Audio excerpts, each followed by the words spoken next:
할렐루야. 하나님 아버지와 예수 그리스도로부터 오는 은혜와 평강이 이 시간 여러분 가운데 함께 하시기를 예수님의 이름으로 축원합니다. 아멘. 오늘은 나오미에게 회복된 하나님 나라라고 하는 제목으로 말씀의 은혜를 나누겠습니다. 제가 요 몇 주간 평택에 있는 교회들의 설교를 엄청 듣고 있습니다. 그 이유는 제가 말씀을 안 드려도 여러분이 좀 추측하시면 되는데, 그런데 크고 화려하고 좋게 보이는 교회들, 물론 다 그런 건 아니겠지만, 이렇게 들어보면, 저 교회 내가 다니고 싶지는 않다, 이런 마음이 들어요. 다 그러지는 않을 거예요. 근데, 예쁘고 크고 좋은 조개들이 있잖아요. 근데 그 안에 진주가 없어요, 진주가. 그래서 조금 마음이 좀 그랬어요. 그런데 이 진주가 그냥 찾아지는 게 아니잖아요. 그죠? 조개를 열어봐야 찾아지는데 그렇게 하나하나 수고해가지고 일일이 열어보니까 조개가 진주가 있더라고요. 한 교회에. 제가 교회 광고를 합니다. 광고를. 평택 사랑스러운 교회. 우리 김석기 목사님. 평택에 계신 분들은 그 교회를 한번 나가보시면. 제가 왜 이런 말씀 드리냐면 충남 분들하고 저하고 좀 잘 맞나 봐요. 거긴 경기도지만 충남하고 가깝잖아요. 천안 분, 또 평택, 당진, 홍성, 또 어디지? 아무튼 이쪽 분들하고 이렇게 가끔 이렇게 제가 전화를 받거든요. 우리 교회 설교를 들으시고. 평택에도 한 3분 정도 계세요. 그 중에 한 분은 교회를 정하지 못해가지고 이렇게 상담을 하셨던 분도 계세요. 그래서 겸사겸사 그분이 혹시 보실지 모르니까 평택의 사랑스러운 교회 세교동의 김석기 목사님 거기 가시고 혹시 세종에 사시는 분들은 세종 빛과 소금 교회 백현우 목사님 교회를 가시면 실패하지 않을 것입니다. 이렇게 좋은 교회가 어디 있어요? 남의 교회 광고도 해주고. 자, 오늘 말씀 전하겠습니다. 룻기 마지막 시간입니다. 오늘 마지막이 어떤 이야기로 끝나고 있는지 우리가 이제 배우게 될 텐데, 이 말씀이 이제 마치고 나면 하나님의 말씀인 이 성경이 우리에게 전하는 내용, 이 가르치는 복음이 얼마나 일관적인가 하는 것을 여러분들이 깨닫게 되시게 될 겁니다.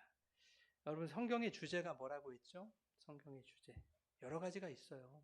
몇 번 우리가 나눈 것 같은데 성경의 주제 사랑, 구원, 예수 그리스도, 십자가, 은혜, 속량 여러 가지가 있을 겁니다. 그런데 이 모든 것을 하나로 수렴하는 가장 큰 주제가 있었다고 했죠. 그게 뭐냐 하니까 하나님 나라예요. 성경은 하나님 나라에 대해서 가르쳐요. 하나님은 이 성경을 통해서 하나님 나라 백성들에게 하나님 나라에 관한 것을 가르치고 교훈하시는 거예요. 왜? 도대체 그 나라가 어떤 나라인지 알고 그 나라 통치 방식이 어떤지를 우리가 알아야, 그 나라의 존재 가치가 뭔지를 알아야 우리가 그 나라 백성으로 이 땅에서도 잘 살아갈 수 있을 거 아닙니까? 그래서 하나님은 하나님 나라에 대해서 가르치는 거예요. 성경을 통해서. 그렇다면 룻기 역시 하나님 나라에 대한 교훈일 것이다 하는 겁니다. 여러분 룻기는 한 가문의 몰락으로 시작합니다. 그죠? 룻기의 이야기가 엘리멜렉의 가문이 모압으로 갔는데 다 죽잖아요. 실패하잖아요. 그런데 그 시대가 어떤 시대였다 그러죠? 1장에 사사시대였다. 사사기 마지막 절에 그 사사시대를 뭐라고 설명하는가 하면 이렇게 설명해요. 이스라엘에 뭐가 없으므로? 왕이 없으므로 사람들이 뭐 했대요? 자기 소견에 옳은 대로 행했다. 그게 사사시대였다고 사사기 마지막 장 마지막 절에 그렇게 끝난다고요. 이게 무슨 말이냐면 하나님을 왕으로 여기지 않았다는 거예요. 그 시대 사람들이. 이스라엘에 왕이 없긴 왜 없어요? 늘 하나님은 그들의 왕이셨는데, 그죠? 그들이 원하는 인간 왕이 없었을 뿐이죠. 그러니 하나님을 왕으로 여기지 않고 그러다 보니까 사람들이 자기 마음에 자기 소견에 옳은 대로 행하게 되었더라 하는 시대가 바로 사사시대입니다. 그런데 고대 사회에서 왕이 없다는 것은 또 뭘 의미해요? 왕은 뭐였어요? 왕은 나라였어요. 국가. 짐은 국가다 그러잖아요.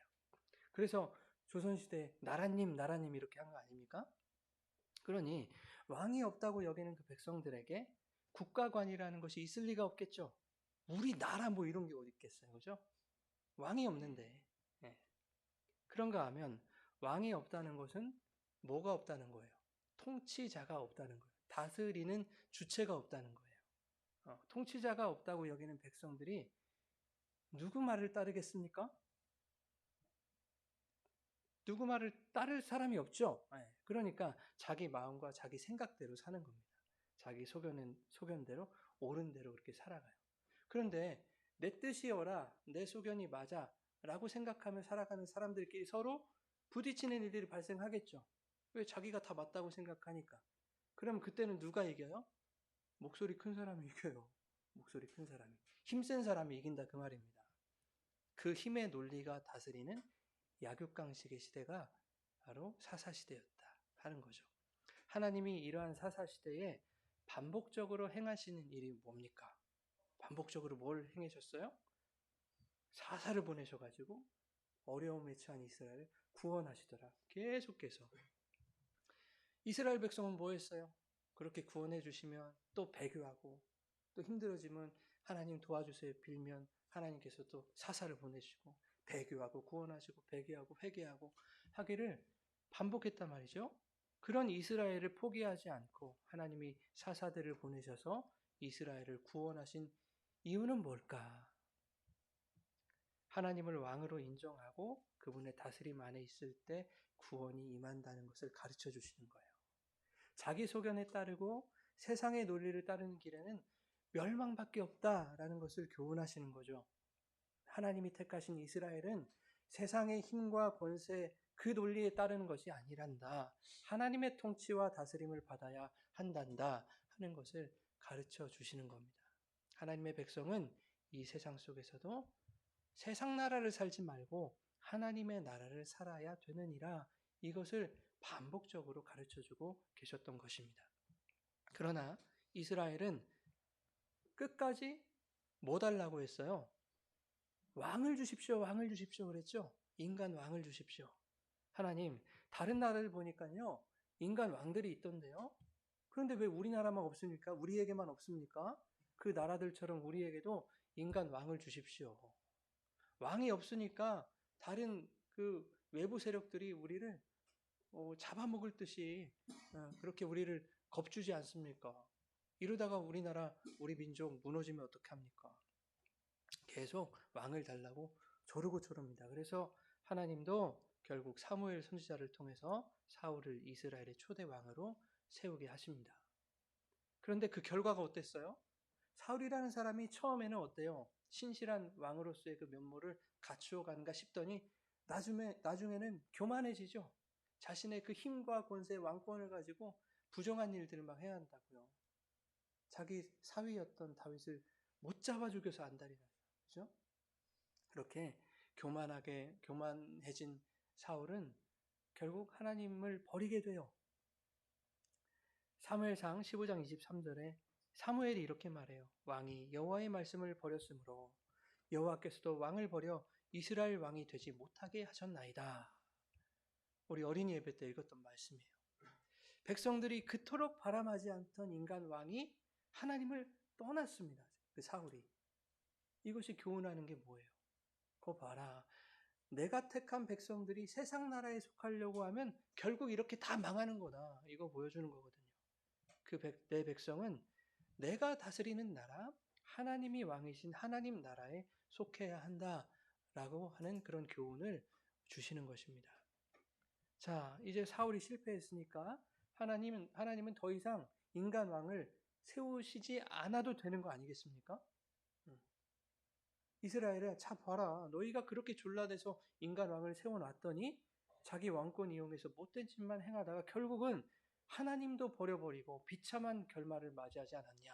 이렇게 이스라엘을 설득하시고 하나님이 그냥 직접 왕좌에 올라가시면 되는 거 아니겠습니까? 이제 내가 너희를 직접적으로 통치한다, 다스린다. 이렇게 하면 되시는 거 아니겠어요? 그러나 하나님은 왕을 세우시죠, 다윗을. 왜? 왕을 세워주지 않으면 이 무지한 이스라엘 백성들이 집요하게 왕을 주십시오, 왕을 주십시오 요구할 것을 하나님이 아신 거예요. 그래서 다윗을 왕으로 세우셨어요. 그런데 이 다윗도 완벽한 왕이 아니었습니다, 여러분. 다윗도 인간이었기 때문에 어떤 죄를 범해요? 대표적으로 밧세바를 범하고 그의 남편 우리아를 죽이는 그런 일들을 범하지 않습니까? 하나님이 그런 다윗을 왕으로 세우신 이유가 뭘까? 인간은 누가 왕이 되어도 연약하고 부족하고 죄 많은 인간이다. 죄인일 뿐이다. 라고 하는 것을 알아라. 라고 다윗을 세워주신 거예요. 그러나 그러한 다윗이 하나님의 통치에 붙들려 있을 때 연약한 인간, 그 다윗을 통해서도 하나님은 당신의 나라를 세워 가신다라는 것을 교훈하시는 겁니다. 그것을 다윗 언약으로 이렇게 보여주신다고요. 사무엘하 7장 16절 우리 같이 한번 읽어볼까요? 아니요, 처음이에요. 시작.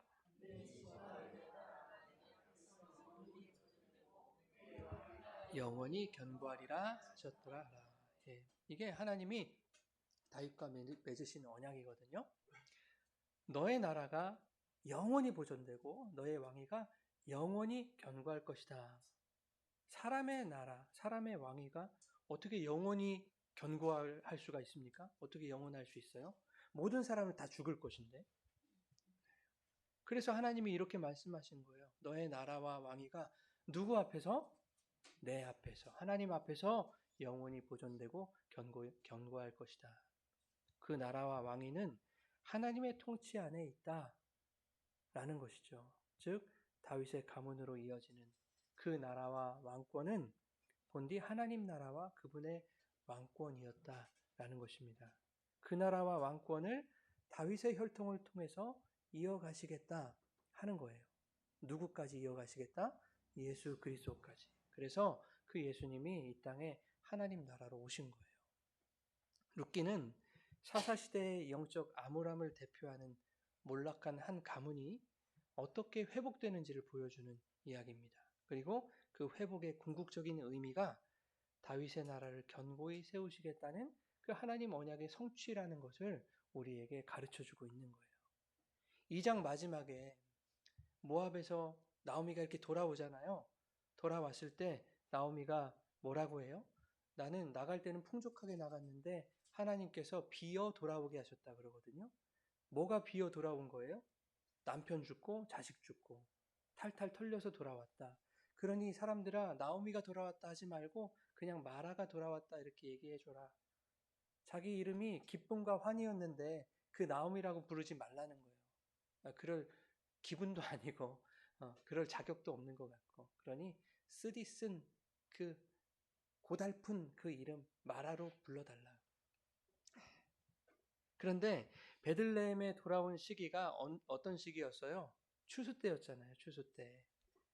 이 추수 때다라는 것으로 2장이 끝난다고 하는 것은 남편과 아들을 잃은 나오미의 괴로움, 그 탈탈 털린 마음이 무언가로 이제 채워지고 회복될 것이다라는 것을 암시하는 것 아니었습니까?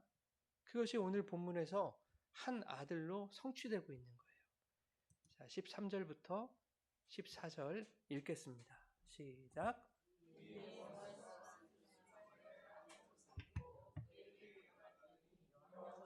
그에게 임신하게 하심으로 그가 아들을 낳은지라. 여인들이 나오미에게 이르되 찬송할지로다. 오늘 내게 기업 물을 자가 없게 하지 아니하셨도다. 이 아이의 이름이 이스라엘 중에 유명하게 되기를 원하노라. 예, 보아스라는 사람이 이제 기업 물을 자가 되어서 룻과 혼인을 해서 룻을 아내로 맞아서 아이를 낳았다. 이런 내용입니다. 우리 계속해서 읽어봅시다. 15절에서 17절까지 시작. 너를 사랑하며 일곱 아들보다 귀한 내 며느리가 낳은 자로다 하니라. 나오미가 아기를 받아 품에 품고 그의 양육자가 되니 그에게 이름을 지어주되 나오미에게 아들이 태어났다 하여 그의 이름을 오벳이라 하였는데 그는 다윗의 아버지인 이새의 아버지였더라. 방금 읽은 이 말씀을 보면 여러분 조금 이상하지 않으세요? 보아스와 룻 사이에서 지금 아들이 태어났어요. 그러면 나오미에게는 그 아들이 뭐예요? 손자죠, 손자. 손자란 말이에요. 그런데 며느리 룻이 낳은 아들인데 부모는 마치 나오미의 아들인 것처럼 지금 기록하고 있단 말이에요.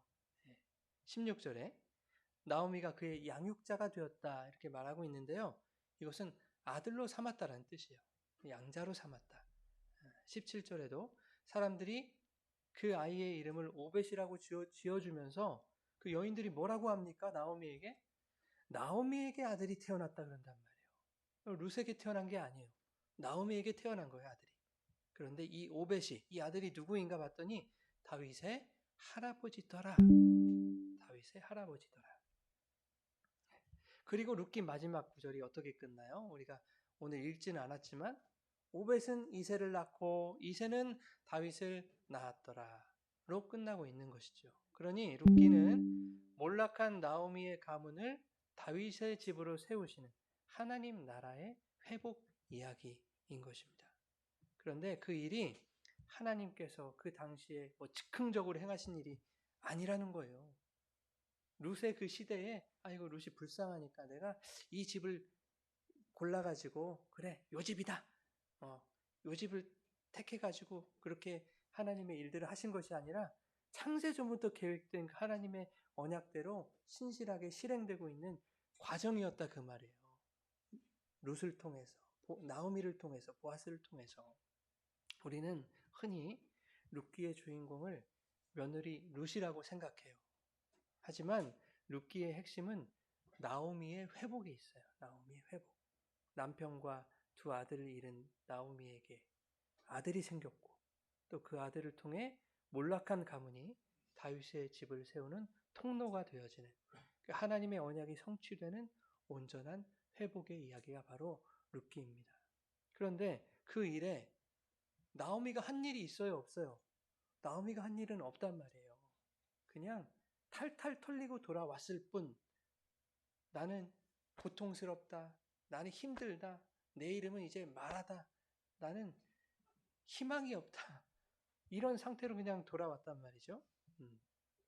나오미가 한 일이 하나도 없어요. 하나님의 주권이 지난주에 나눈 말씀처럼 라헬과 레아가 세운 이스라엘의 집으로부터 시작해서 아주 오래전이죠. 그러니까 그때로부터 시작해서 유다와 다말을 통해 태어난 베레스의 집을 거쳐서 그것도 아주 오래전 일이잖아요. 그리고 다윗의 집으로 이어지는 이것은 룻기보다도 이후잖아요. 그죠? 그리고 마침내 마태복음에서 이 계보가 예수 그리스도로 완성되는 한참 이후죠. 네. 그 하나님 나라의 성취를 지금 그려내고 있는 거예요. 룻기가. 그 과정 속에 기업모를 짜인 보아스를 통해 나오미에게 주신 아들 그 오벳의 집이 들어있는 거예요. 그런데 즉흥적으로 그 집을 선택하신 것이 아니라 하나님의 구원의 역사 안에 이미 계획되어 있었다 하는 거예요. 룻과 나오미는 괴로워하고 절망적인 막 그랬을지 몰라도 하나님은 다 보고 계신 거예요. 그래, 너의 상황들은 그렇지만 내 계획은 너희들의 회복이야. 이것은 이미 다 답이 나와 있는 것이라니까요. 하나님의 영혼 안에서. 이것이 우리에게 교훈하는 게 뭐예요? 이 세상에서 쓰디쓴 그 마라의 현실을 살아가며 세상의 힘과 권세에 탈탈 털려서 괴로워하는 나오미와 같은 인생, 그들이 누굽니까? 바로 저와 여러분이라는 거예요. 네, 우리의 삶에도 하나님의 주권과 통치, 그분의 약속으로 주어지는 아들이 오실 것이다 라는 것을 룻기가 보여주는 거예요. 그 아들을 통해서 택하신 백성들에게 온전한 회복과 기쁨이 주어질 것이며 그들에게 이미 하나님의 나라가 언약으로 임했다는 것을 말씀하고 있는 것입니다. 하나님의 나라는 하나님의 통치를 말하는 것이기 때문에 어떤 장소를 말하는 게 아니에요, 여러분. 하나님의 나라는 하나님의 통치예요. 그렇기 때문에 아직은 우리 앞에 영원한 하나님 나라가 가시적으로 드러나지는 않았지만, 그렇죠? 네. 그렇다 할지라도 하나님의 그 통치 안에 있는 자들은 하나님이 이루어 가시는 그분의 언약에서 결코 제외될 수가 없기 때문에 이 세상 속에서도 우리는 하나님의 나라를 살아가고 있는 거예요. 그냥 힘들고 고달프고 괴로운 세상을 사는 게 아니에요, 여러분. 우리는 하나님을 나라를 살아가는데 여전히 이 세상에 우리는 살아가고 있기 때문에 그 세상이 주는 고통과 아픔과 괴로움들을 겪는 거예요. 그런데 하나님의 나라를 살고 있는 성도들의 현실에 여러분 나오미와 같은 아픔, 쓰라린 고통들이 찾아오지요. 성도는 하나님의 나라를 살고 있다면서 왜 우리 현실이 이렇게 힘드냐고요. 고통이 있고 어려움이 있고 경제적인 고난이 찾아오고 질병이 찾아오고 여러 가지 문제들이 일어나고 왜 그러냔 말입니다. 사람들이 그래요. 그래서 예수를 믿다가도 아이 뭐 이놈의 것이 하나님의 나라냐 뭐 이렇게 한탄하면서 하나님의 나라는 고통도 없고 고난도 없다고 하던데 항상 기쁘고 행복한 일만 있어야 되는 거 아니냐 이런 생각이 든단 말입니다.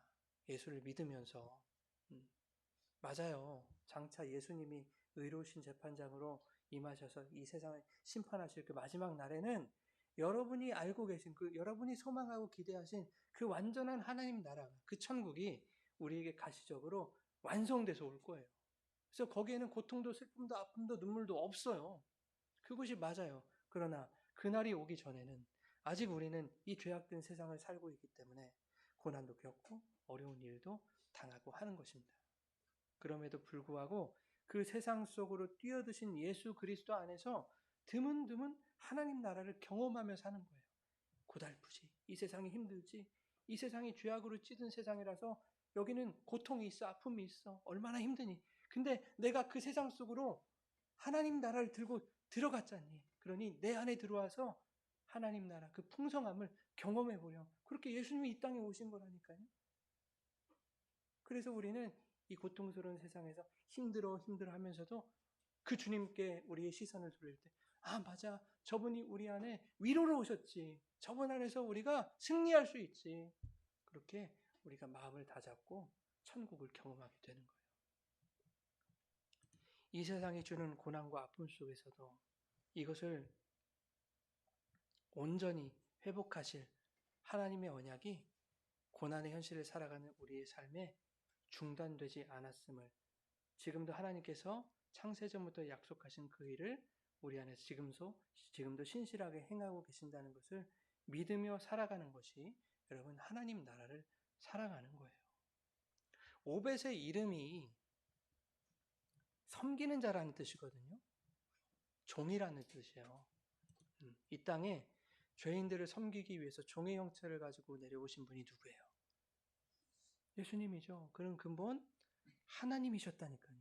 하나님의 본체시나 하나님과 동등됨을 취할 것으로 여기지 아니하시고 무슨 형체를 가지사?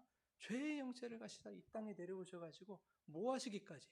십자가에 죽기까지 복종하셨다 그 말이에요. 그분이 바로 예수 그리스도 하나님의 아들. 오벳은 그 예수 그리스도의 모형으로 등장하고 있는 거예요.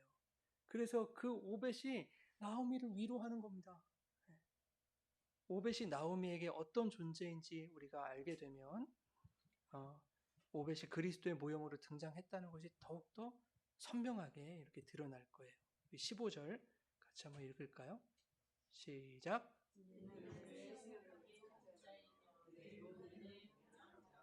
네, 오벳이라는 아들이 나오미에게 이런 존재였더라 하는 거 아닙니까? 네, 생명의 회복자, 노년의 봉양자. 이 말은요, 여호와라는 하나님의 이름의 뜻이에요, 여러분. 여호와. 여호와라는 이름이 출애굽기에 나오잖아요. 거기서 뭐라고 설명해요? 3장에 여호와, 야훼. 나는 스스로 있는 자다. 스스로 있는 자가 여호와예요, 여호와.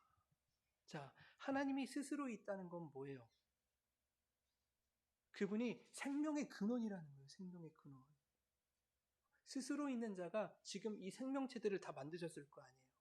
생명은 하나님으로부터 나온다. 생명의 창조자. 그런데 창조한 그 피조물들이 생명을 이어갈 수 있게 하는 그 생명도 누가 공급해요? 하나님이 공급해요. 그래서 생명의 회복자, 노년의 봉양자, 생명을 유지할 수 있게 하시는 분. 이런 뜻이에요, 여호와가. 오벳은 나오미에게 그런 존재였던 거예요. 나를 다시 살게 한 자, 오벳이라는 그 아들이 나오미를 살게 했다 그 말입니다. 그 말은 나오미 같은 우리에게 종의 형체로 오신 예수 그리스도께서 바로 우리의 창조주이시며 우리의 생명의 주관자이신 하나님이시다라는 것을 오늘 본문이 말씀하고 있는 거예요. 그 하나님이 다윗의 집을 견고히 세우시겠다는 당신의 언약을 예수 그리스도의 십자가로 성취하셔서 우리에게 하나님의 나라를 완성하실 것을 룻기가 예고하고 있는 것입니다. 여러분, 룻기는 스디슴 마라의 현실 속에서 아무것도 할 수 없었던 그 나오미에게 하나님의 언약이 신실하게 흘러들어와 하나님 나라가 회복되는 이야기입니다. 나오미가 할 수 있는 것이 아무것도 없었지만 하나님은 그녀를 향한 당신의 언약을 포기하지 않으시고 그녀의 인생 가운데 보아스를 통해 오벳을 주심으로써 다윗의 집을 세우시고 마침내 그 혈통을 따라 예수 그리스도를 온 세상의 진정한 왕으로 보내신 거예요. 그러니까 나오미, 룻 그리고 여러분이 한 혈통으로 이어진 거예요, 여러분. 다 관련 있는 사람들이에요. 우리가 다 하나의 혈통으로 이어졌다고 하면은 하나님의 언약도 창세 전부터 여러분 가운데 흐르고 있다고요. 그것을 기억하시라는 거예요. 우리가 세상의 힘의 논리, 그 약육강식의 구조 속에서 때때로 어려움을 당해서 상처도 입고 아파도 하고 신음하는 일들이 있을지라도 그것이 여러분 영원하지 않다는 것을 이 룻기를 통해서 여러분 깨닫게 되시기를 축복합니다. 영원하지 않아요. 잠시 잠깐이에요. 여러분 뭐 천년 만년 사실 거예요 여기서? 하나님의 영혼에 비하면 점도 안 된다니까요. 먼지도 안 된다니까요. 이 세상의 시간이. 그 시간 동안 잠시 잠깐 당하는 고난. 그런데 그 끝은 있다. 그리고 여러분의 보장된 하나님 나라는 영원입니다. 그것을 기억하세요. 나오미에게 생명의 회복자인 오벳을 통해 온전한 회복이 주어졌듯이 우리에게도 생명의 주관자, 역사의 주관자이신 하나님께서 예수 그리스도라는 아들을 보내주시고 하나님 나라에 들어오게 하셨음을 여러분 기억하시기 바랍니다. 여러분 안에 예수님이 계세요. 예수님이 하나님의 나라로 오셨대요. 하나님의 나라가 어디 있습니까? 언제 옵니까? 바리새인들이 물어보잖아요. 그러니까 예수님 뭐라고 대답하세요? 하나님의 나라는 여기 있다 저기 있다 할 수 있는 것이 아니라 너희 가운데 있다 그러시잖아요. 우리 가운데 여기도 계시고 여기도 계시다 그 말이에요. 그 하나님의 나라가 예수 그리스도로 오셨는데 여러분들이 그 예수님을 발견할 때 우리는 하나님의 나라를 살아가는 거예요.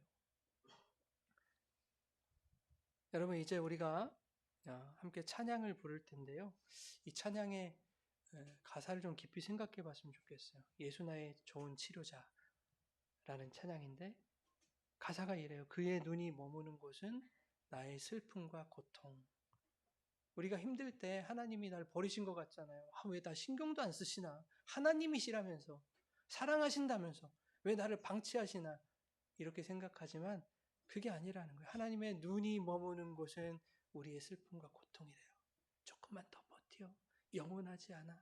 내가 너의 성공과 완성을 이미 내가 다 이루어 놨어. 그때까지만 참고 기다리고 버티자. 고개 들어 그의 눈을 볼 때 난 알았네. 예수 나의 좋은 치료자. 그의 손길이 닿는 곳은 나의 상처와 아픔. 영원히 흐를 것 같았던 눈물 다 멎었네. 예수 나의 치료자. 어떤 어려움도 깊은 절망, 수많은 괴로움과 슬픔도 주로 인하여 모두 지워지리라. 예수 나의 치료자. 그러니까 여러분 그 주님을 노래하며 사세요. 나 노래하리라. 천한 나를 돌아보신 구세주를 찬양해. 하늘 닿는 곳까지 내 손 들리라. 예수 나의 치료자. 이 찬양의 고백처럼 주님이 여러분의 모든 아픔과 상처의 치료자가 되어주실 것입니다. 우리의 상황과 형편에 제약받지 않고 지금도 우리의 삶 속에 하나님 나라를 이루어 가시며 당신의 백성들의 온전한 회복을 위해 쉼없이 신실하게 그 언약을 이행해 가실 것입니다. 그분이 나의 진정한 왕이심을 고백하며 주님, 우리는 아직 이 땅에서 살아가지만 이 죄악된 세상 속에서도 주님이 다스리시고 통치하시는 그 하나님의 나라를 살아가겠습니다. 세상 바라보지 아니하고 오직 주님께 시선을 두어서 주님 바라보며 천한 나를 돌아보신 구세주를 찬양하는 하나님 나라 백성으로 살아가겠습니다. 이렇게 은혜 고백이 여러분 가운데 나오기를 바랍니다. 오늘 우리의 입술과 삶에서 이런 고백이 흘러나올 때 여러분의 삶에 하나님의 나라가 임하게 되기를 예수님의 이름으로 축원합니다. 아멘.